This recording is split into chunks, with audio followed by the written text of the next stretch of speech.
Dios está aquí, tan cierto como el aire que respiro. Hoy abordaremos dos temas: los pobres de Yahvé y la diáspora o dispersión. Durante este periodo de la historia de Israel, que hemos llamado periodo posterior al exilio, va decantándose en el seno de la comunidad un grupo, los Anahuim o pobres de Yahvé, que son como el alma de dicha comunidad. Ellos son los que en el pueblo de Dios mantuvieron firme y pura la esperanza en la salvación por obra de Yahvé, sin mezclarla con ambiciones materiales o nacionalistas. La esperanza de los Anahuim penetra en el Nuevo Testamento acogiendo la salvación tal como Dios la envía, por caminos tan distintos de los que el pueblo soñaba.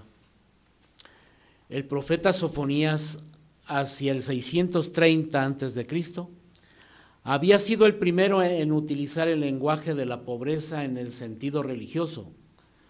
Podemos ver Sofonías 2:3 y 3 del 11 al 13. En este sentido, el pobre se identifica con el humilde y la pobreza con la apertura a Dios, con el ansia de Dios, con la confianza en Él y con la fidelidad a su alianza.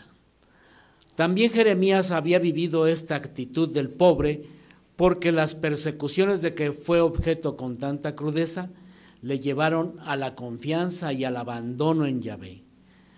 Veamos Jeremías 20, 11 al 13. En la época del exilio, en el llamado segundo Isaías, aparece la figura del siervo de Yahvé, el pobre de Dios por excelencia, que será la causa de salvación para todos los pueblos. Consultemos Isaías 42, del 1 al 7, Isaías 49, 1 al 6 e Isaías 50, 4 al 9. Finalmente, la figura de Job hacia mediados del siglo V a.C. delinea perfectamente la figura del pobre de Yahvé. Siendo inocente, ha perdido todos sus bienes, sufre en su carne y en sus efectos. Renunciando a reivindicar su inocencia ante Yahvé, acepta en silencio, humildemente, su dolorosa condición con fe absoluta en la santidad y en la justicia del Señor. Consultemos Job 42, del 2 al 6. Según esto que ya hemos dicho, se pueden indicar algunas características de los pobres de Yahvé, de esa comunidad forjada en la miseria y en el sufrimiento que fue el origen de la restauración y renovación religiosa de Israel. Consultemos también Salmos 22 y 35, así como Eclesiástico 51, 1 al 12. Estas son pues algunas de las características de los pobres de Yahvé. Aquellos que padecen la pobreza real o sus equivalentes, enfermedad, persecución, orfandad, destierro. En definitiva, pobre es aquel a quien le han fallado las seguridades humanas y que experimenta la indigencia en sus múltiples manifestaciones y que siente además la incapacidad para salir de su situación y se encuentra aplastado bajo el peso del dolor. Es aquel que tiene una actitud auténtica de humildad. La experiencia de humillación le ha hecho humilde. El sufrimiento le ha hecho experimentar su impotencia y su incapacidad para salvarse por sí mismo. Pobre de Yahvé es también aquel que tiene fe y confianza absoluta en Dios. La conciencia de su propia limitación impulsa al pobre a acudir confiado en busca de auxilio al único que puede dárselo, y lo hace con una confianza sin límites, poniendo los ojos en el Señor y esperando de Él solo continuamente la salvación. La pobreza es la actitud de desnudez absoluta delante de Dios, de entrega plena y confiada en manos de Yahvé, en la esperanza y en la seguridad que Él le salvará. Ahora bien, tomando en cuenta que la máxima experiencia de miseria y de opresión es el pecado, La petición de salvación que hace el pobre de Yahvé va acompañada del reconocimiento de sus culpas y de la petición de perdón y conversión. Es aquel que tiene una mayor acogida hacia los débiles y pequeños. La experiencia personal de humillación hace al pobre de Yahvé sumamente comprensivo y solícito con todos aquellos que sufren pruebas semejantes. Así entendida y vivida la pobreza, es la actitud religiosa perfecta. Se encuentra en el otro extremo del que pretende ser como Dios. El pobre pone en manos de Dios su salvación y tiene la certeza de que no le fallará, aunque le conduzca por caminos desconcertantes e incomprensibles para él. Desprendido de sí mismo, se encuentra con la pobreza más radical, y es así como se encuentra con Dios y es su amigo. Por eso no es extraño que en este concepto germinase la expectativa mesiánica más pura. Se espera un Mesías humilde, como el de Zacarías 9:9, que es amigo de los pequeños. De igual forma lo presenta Isaías 11:4, ya que anunciará a los pobres la buena nueva de salvación, como lo leemos en el mismo Isaías 61:1 y 3. Esta corriente empalma con el Nuevo Testamento y penetra en él. Pobres de Yahvé del Nuevo Testamento son el anciano Simeón, la profetisa Ana, Juan el Bautista, pero sobre todo María, que resume en su corazón la inmensa espera de los anahuim y su enorme deseo de acoger a Dios plenamente.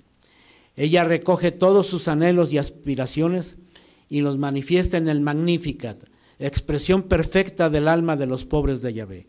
Más aún, el perfecto pobre de Yahvé es Jesús mismo, que colmado de sufrimientos, se abandona enteramente en las manos de su Padre. Y este espíritu de los anahuim, llevado a la perfección, es el que revela todo el sermón de la montaña, que es el sermón de las bienaventuranzas, consagrando de una vez por todas la pobreza como camino necesario para acoger el reino de Dios. Dichosos los pobres en el espíritu, porque de ellos es el reino de los cielos, dice Mateo 5:3. Diáspora fue el nombre dado a aquellos países fuera de Palestina en los que había judíos dispersos, y secundariamente se dio dicho nombre a las comunidades judías de aquellos países. Diáspora es un término griego que corresponde a la palabra hebrea que significa exilio. Se presenta en la versión griega del Antiguo Testamento en la llamada Biblia de los 70, donde, por ejemplo, en Deuteronomio 34, la dispersión del pueblo judío entre las naciones es manifestada como el castigo a su apostasía. La diáspora o dispersión tuvo una importancia decisiva para la difusión del cristianismo. Tenemos el caso de las ciudades de Grecia, en donde los numerosos asentamientos de comunidades judías sirvieron de anclaje a las misiones paulinas. La cuestión de la diáspora se utiliza con un cierto matiz de menosprecio. Por ejemplo, en Juan 7:35 que dice, se decían entre sí los judíos, ¿a dónde se irá este que nosotros no le podemos encontrar? ¿Se irá a los que viven dispersos entre los griegos para enseñar a los griegos? Dos de las epístolas llamadas católicas, la de Santiago y la primera de Pedro, están dirigidas a los recién convertidos al cristianismo de la diáspora. En Hechos capítulo 2 se enumeran los principales países de los que provenían los judíos que escucharon, cada uno en su propia lengua, la predicación de los apóstoles el día de Pentecostés. La diáspora fue el resultado de las varias deportaciones que sufrieron los judíos y que invariablemente siguieron a las invasiones o conquistas que los grandes imperios hacían de Palestina.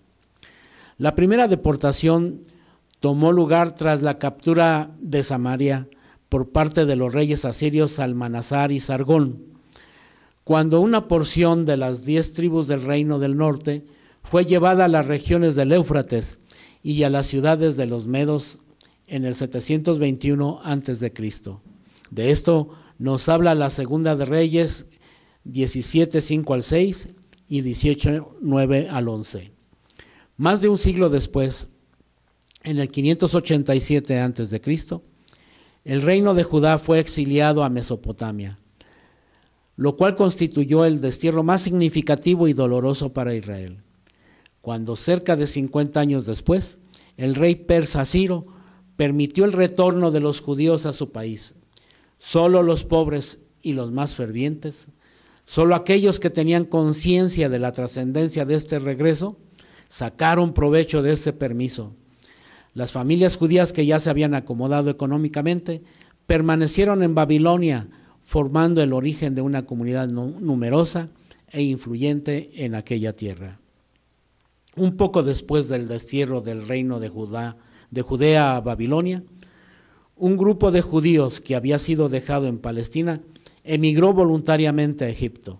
Podemos ver Jeremías capítulos 42 a 44. Ellos formaron el núcleo de una famosísima colonia en la ciudad de Alejandría, pero la gran transportación a Egipto fue efectuada por el rey egipcio Ptolomeo Soter. Acerca de ello dice Flavio Josefo en su obra Antigüedades. Y Ptolomeo tomó muchos cautivos de las regiones montañosas de Judea y de los lugares cercanos a Jerusalén y Samaria, y los condujo a Egipto, estableciéndolos ahí. Muy posteriormente, en la segunda mitad del siglo IV a.C., la conquista del griego Alejandro Magno causó la dispersión de los judíos por Asia y Siria. Seleuco I Nicator, uno de los sucesores de Alejandro, convirtió a los judíos en ciudadanos de las ciudades que construyó en sus dominios y les dio igualdad de derechos como a los griegos y macedonios, según lo cuenta el citado Flavio Josefo en su obra Antigüedades. Por otra parte, en Roma ya había una comunidad de judíos en los tiempos de César, que es mencionada en un decreto de César citado por Josefo. Tras la destrucción de Jerusalén por las tropas del general romano Tito, en el año 70 de nuestra era, miles de esclavos judíos fueron vendidos y formaron el núcleo de asentamientos en África, Italia, España y las Galias. En tiempos de los apóstoles, el número de judíos en la diáspora era enorme. El autor judío Cibilino Oráculo del siglo II a.C. pudo decir de sus compatriotas: cada tierra y cada mar están llenos de ellos. Josefo, por su parte, mencionando las riquezas del templo, decía: que nadie se extrañe que haya tanta riqueza en nuestro templo, pues todos los judíos de toda la tierra habitable envían sus contribuciones. Los judíos de la diáspora pagaban un impuesto del templo. Cada hombre adulto tributaba con un didracma, que era una moneda de plata equivalente al jornal de 2 días. Las sumas enviadas a Jerusalén eran tan importantes en aquel tiempo que en ocasiones causaban una cierta escasez de oro, que indujo en más de una ocasión al gobierno romano a detener la colecta o incluso a confiscarla. Aunque los judíos de la diáspora eran en general fieles a su religión, había una importante diferencia en la religiosidad de los judíos babilonios y los judíos alejandrinos. Los de Babilonia o Mesopotamia leían y estudiaban la Biblia en hebreo, lo que era comparativamente sencillo por la similitud del caldeo, su idioma nativo, con el hebreo. En cambio, los judíos de Egipto y de toda Europa, llamados comúnmente helenistas, olvidaron rápidamente el hebreo. Fue muy relevante que para ellos, para los judíos que asumieron el lenguaje griego, se tradujo una versión griega de la Biblia, es decir, del hebreo al griego, que era el idioma más común en esa época. A esa traducción se le llamó la Biblia de los 70. De esa manera, el judaísmo fue expuesto al influjo cultural del helenismo, influjo que fue sensible sobre todo en el centro intelectual de la diáspora, que era Alejandría. La consecuencia fue que ellos fueron menos ardientes y puntuales en la estricta observancia de la ley. Al igual que los samaritanos, los helenistas mostraron una tendencia cismática al erigir un templo rival al de Jerusalén. Ese templo rival fue construido por el hijo del sumo sacerdote Onías en Leontópolis, en el Bajo Egipto, durante el reino de Ptolomeo Filómetor, en el año 160 a.C., y fue destruido el año 70 después de Cristo. Representa un hecho curioso que mientras el judaísmo helenista, o sea, el judaísmo de habla griega, se convirtió en la parcela en la cual el cristianismo logró echar sus raíces y tomó más fuerza. La colonia judía de Babilonia, en cambio, permaneció como un bastión del judaísmo ortodoxo y produjo el famoso Talmud. Antioquía fue, después de Jerusalén, el primer gran foco de expansión cristiana. El Imperio Romano estuvo, en términos generales, bien dispuesto hacia los judíos de la diáspora, quienes tuvieron en todos los territorios el derecho de residencia y no podían ser echados. Las dos excepciones que se dieron fueron la expulsión de los judíos de Roma bajo los emperadores Tiberio y Claudio. Podemos ver Hechos 18:2, pero ambas fueron de corta duración. Todas las comunidades de la diáspora tenían sus sinagogas, que funcionaban también como librerías y lugares de asamblea. La más famosa fue la de Antioquía. También tenían sus propios cementerios en Roma. Los cristianos sepultaban a sus muertos en catacumbas. Tenían el permiso para observar libremente sus ordenanzas religiosas, como el Sabbat o descanso sabático, así como realizar sus festivales y observar sus leyes sobre alimentos. Estaban exentos del culto al emperador y del servicio militar. El judío de la diáspora mantenía un fuerte lazo de unión ideal y objetivo con la patria, con Palestina, su tierra de origen. Jerusalén y el templo estaban en el centro de este sentimiento de unión.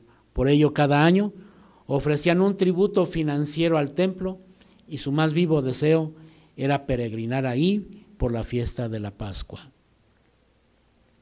Muchos judíos gozaron de la ciudadanía romana, como San Pablo, consultar Hechos 16, 37 al 39. En muchos lugares, la comunidad judía formaba una organización reconocida con sus propios poderes administrativos, judiciales y financieros. Tal organización era gobernada por un consejo o senado compuesto por ancianos. La característica más llamativa era el profundo sentimiento de pertenencia a su ser de israelitas, y su principal vínculo de unidad era su fe religiosa, que hizo que no quedaran confundidos en el paganismo circundante. Otra muestra de la libertad que gozaron los judíos en todo el imperio fue su proselitismo activo. Consultar Mateo 23, 15. Los neófitos eran llamados sebomenoi, lo que significaba temerosos de Dios. Su número fue aparentemente muy grande y San Pablo se reunía con ellos en casi todas las ciudades a las que visitaba. Flavio Josefo, elogiando la excelencia de la ley, dice: la multitud de la humanidad misma ha tenido una gran inclinación a seguir nuestras observancias religiosas. No hay una sola ciudad de griegos o de los etíopes en donde nuestras costumbres y nuestra prohibición sobre los alimentos no sea observada.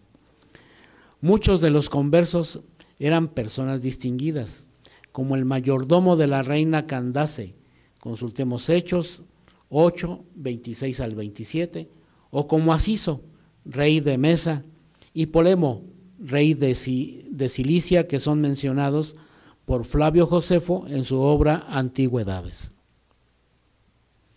Hagamos un resumen del tema. En esta etapa, Israel, conocida como el periodo posterior al exilio, surge en el seno de la comunidad del grupo llamado los pobres de Yahvé o Anahuim, que son como el alma de dicha comunidad. Son aquellos que tienen su fe y su confianza absoluta en Dios y que, conscientes de su propia limitación, acuden a Él con la certeza de que no les fallará, aunque les conduzca por caminos desconcertantes e incomprensibles. El pobre de Yahvé es aquel que reconoce sus culpas y pide perdón y conversión. Es aquel que tiene acogida por los más débiles y pequeños. Esta corriente se adentra en el Nuevo Testamento y toma figura en personajes como Simeón, Juan Bautista y desde luego María, que resume en su corazón la inmensa espera de los Anahuim, pero el perfecto pobre de Yahvé es Jesús mismo, que colmado de sufrimientos se abandona enteramente en las manos de su Padre. En cuanto a la diáspora, tenemos que fue el nombre dado a aquellos países fuera de Palestina en los que había judíos dispersos. Secundariamente se dio dicho nombre a las comunidades judías de aquellos países. La diáspora o dispersión tuvo una importancia decisiva para la difusión del cristianismo, pues por ejemplo, en varias ciudades griegas se encontraban asentamientos de comunidades judías que sirvieron de anclaje a las misiones paulinas. La diáspora fue el resultado de las varias deportaciones que sufrieron los judíos y que invariablemente siguieron a las invasiones o conquistas que los grandes imperios hacían de Palestina. En tiempos de los apóstoles, el número de judíos en la diáspora era enorme. El autor judío Cibilino Oráculo del siglo II a.C. pudo decir de sus compatriotas: cada tierra y cada mar están llenos de ellos. Los judíos de Egipto y de toda Europa, llamados comúnmente helenistas, olvidaron rápidamente el hebreo. Por eso resultó relevante para ellos, para esos judíos que asumieron el lenguaje griego, que la Biblia se tradujera a ese idioma, es decir, del hebreo al griego, que era el idioma más común en esa época. A esta traducción se le llamó la Biblia de los 70. Mientras que el judaísmo helenista, o sea, el judaísmo de habla griega, se convirtió en la parcela en la cual el cristianismo logró echar sus raíces y tomó más fuerza. En cambio, la colonia judía de Babilonia permaneció como un bastión del judaísmo ortodoxo. El judío de la diáspora mantenía fuertes lazos de unión con la patria, con Palestina, su tierra de origen. Jerusalén y el templo estaban en el centro de este sentimiento de unión y por ello cada año ofrecían un tributo financiero al templo y su más vivo deseo era peregrinar ahí por la fiesta de la Pascua. Su principal vínculo de unidad era su fe religiosa, que hizo que no quedaran confundidos en el paganismo circundante. Los invitamos a responder en equipo las preguntas que aquí aparecen. Dios está aquí, tan cierto como el aire que respiro, tan cierto como la mañana se levanta, tan cierto que cuando le hablo él me puede oír. Dios está aquí y él se goza en la alabanza de su pueblo, pues sé que nos está hablando